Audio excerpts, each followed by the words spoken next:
Welcome to the Medical Staff Voice Live. I'm Dr. Stan Frochtzwajg, Chief Medical Officer here at Community Memorial Health System. And I'm joined today by Dr. Scott Goodfriend. Welcome, Dr. Goodfriend. So nice to have you join us today. Thank you, Dr. Stan Frochtzwajg.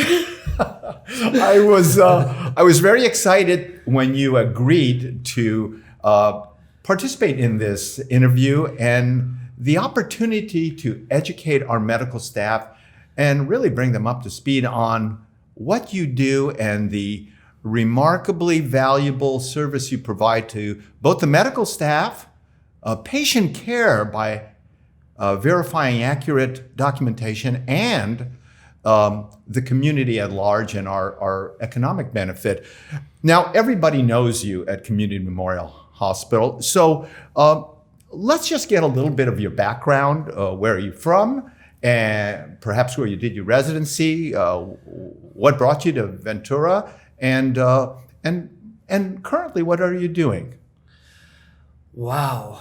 It's a big menu, but you start wherever you like. Thank you. Well, I grew up in LA and fell in love with the Central Coast area when I went to college at UCSB. And my wife is from Santa Barbara, so when we finished with residency, it was an obvious choice to return back to the Central Coast. And I've been at CMH.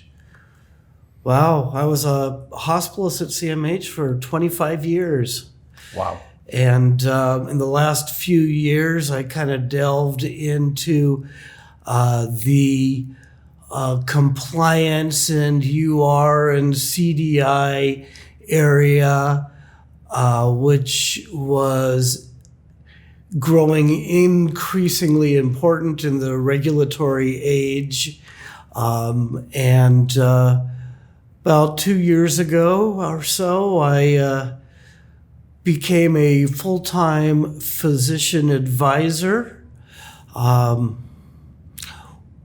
And I guess my duties mostly are to act as a liaison between the medical staff and also administration and the UR department and the CDI department. And it involves mostly compliance to regulatory matters to make sure that we stay in good standing with CMS.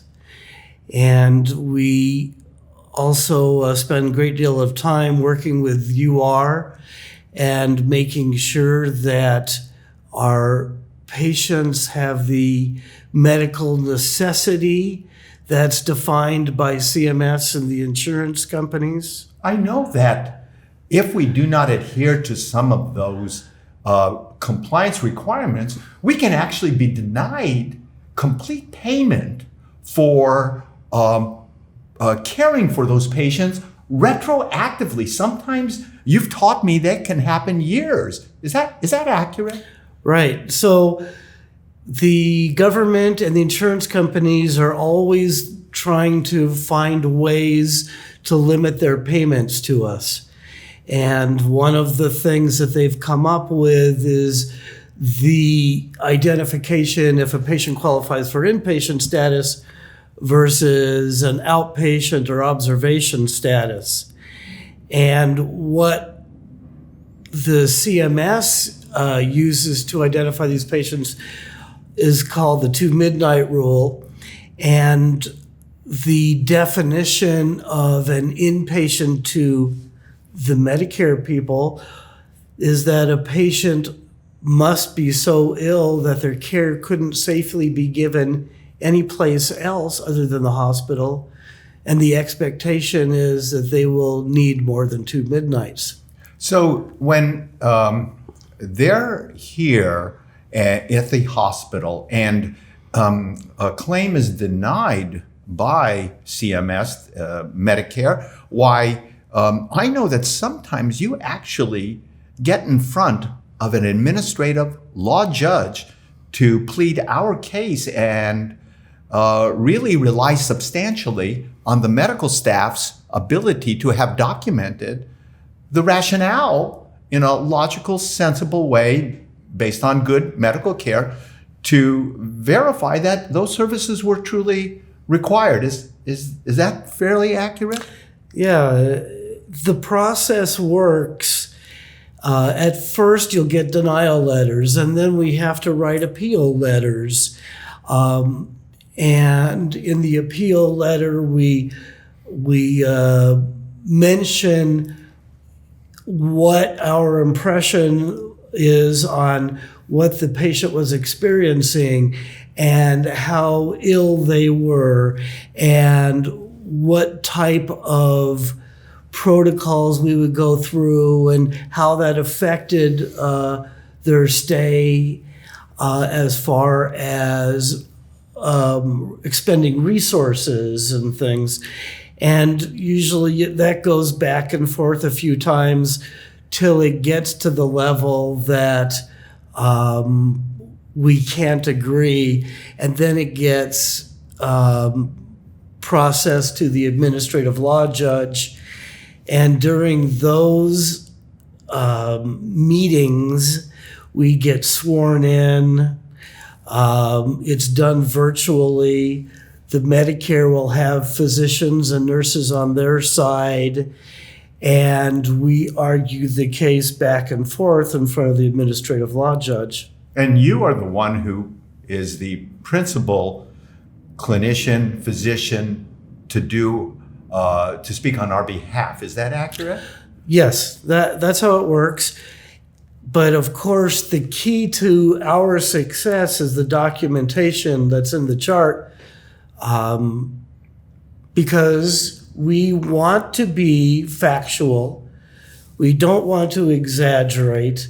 It needs to be a true representation of what's going on. And unless the documentation exists in the chart to substantiate what we're saying, our chances aren't good. Well, you taught me a long time ago that the way to best approach that is to think in ink.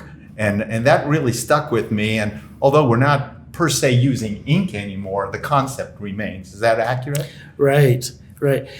The thing that's important to convey to CMS or the insurance companies or the judge is to convey exactly what is going on with the patient.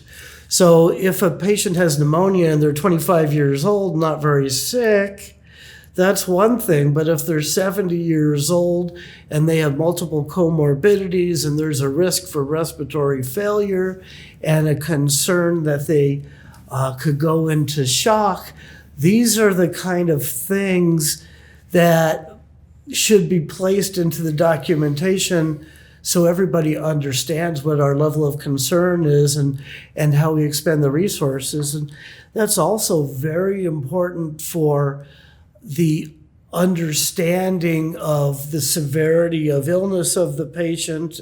So why our length of stay is as long as it is and why our mortality rate is as long as it is, because the hospitals and the physicians get scored based on these things. So it's not just remuneration. Thank you. That's really important. And I really appreciate you conveying this so clearly to the medical staff. This is an area that physicians don't pay a lot of educational time to, and this has been incredibly helpful. Thank you. I would like to transition a little bit and find out what outside interests you personally have or hobbies that you have. I think I know one of them, but why don't you tell us? Well, I love cooking. How about barbecue? Yeah, I have a pizza oven and a smoker and a barbecue, and it's just relaxing. And unfortunately, I also love eating, as is obvious. Spending time with the family and the dogs and traveling and going to the beach. beach, just relaxing. Thank you. That's really nice to hear that you do have interest beyond just compliance and regulatory needs. A little bit, yeah. So our next segment that we like to transition to and lighten up even more is our This and That question series. So let's start at the top. Would you describe yourself as being early or late? Well, I would say neither. Oh, very good. Right on time. Right. Pepsi or Coke? I would say Coke. Okay. Corvette or Maserati? Oh, Maserati. You're off for the Exotica. Very good. Yes. At a movie, are we looking at candy, Raisinets, or popcorn? Popcorn. All right. Netflix or YouTube? Netflix. Nice. Business casual or scrubs? Oh, casual. So definitely scrubs. Okay, which is your favorite holiday, Thanksgiving or Christmas? I'd say Thanksgiving. That was always the holiday where we do a lot of cooking and getting family together, and usually you get a few more days off too. Whoa, very, very important component. Yeah. Beach getaway or European backpacking adventure? How about a European beach? Oh, hey, I like that combo. Excellent. Yeah. Batman or Superman? That's come on, this is not that tough, you know? I know. Okay. Do you have an alternative? Do I really have not been much into the comics, but I'd probably say Superman. I hear you on that. Yeah. Hamburger or taco? Oh, now you're hurting me. Let's see. I would take a taco for the appetizer. That's great. Yeah. Well, Dr. Goodfriend, I cannot tell you how much I appreciate you being here today. I know that for myself, this is a new experience, and for you as well, even more so perhaps. But the information and the education you've provided and insight into yourself has been wonderful. Thank you so much. Hey, thanks for having me, Stan. And it's been a pleasure to work with you over these years and corroborate with you. And thank you so much for guiding me through this new position in my life. Feeling is mutual. Thank you. All right. Thank you for tuning in to learn more about Dr. Scott Goodfriend. For more information on all the services and specialties offered at Community Memorial Health System, visit cmhshealth.org and be sure to like and subscribe for more of your community health system. Thank you very much. Great.